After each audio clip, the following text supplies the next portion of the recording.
வணக்கம் அன்பு நண்பர்களே.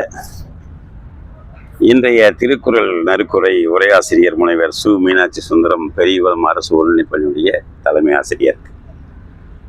ஐக்கு மாறி ஒவ்வொரு திருக்குறளுக்கும் 3 சொற்களால் உரை எழுதியிருப்பார். அந்த வகையில் இன்னைக்கு 66வது அதிகாரம் வினை தூய்மை.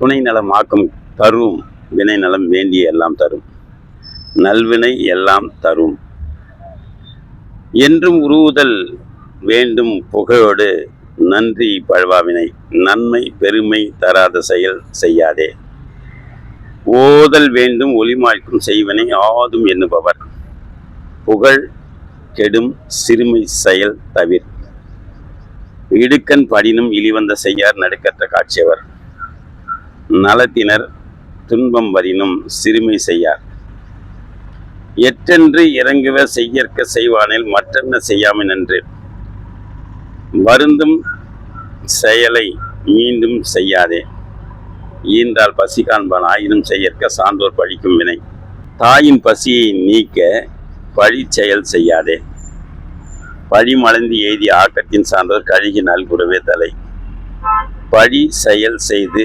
பணக்காரன் ஆகாதே, கடிந்தொரால் செய்தாங்க அமைதான் முடிந்தாலும் பீழை தரும், பயிற்செயல் துன்பம் தரும், அழக்கொண்ட எல்லாம் அழப்போம் இழப்பிலும் பிற்பழக்கும் நற்பளவை, அளவைத்து வந்த செல்வம் அழிந்துவிடும், சலத்தால் பொருள் செய்து ஏமாத்தல் பசுமன் களத்தில் நீர் பெரிதியற்று, பசு மண் பானை நீரும் பழி வழி வந்த பணம். திருக்குறளை படியுங்கள், திருக்குறள் வழி நடந்து பாருங்கள், வாழ்க்கை வளப்படும். நன்றி, வணக்கம், வாழ்த்துக்கள்.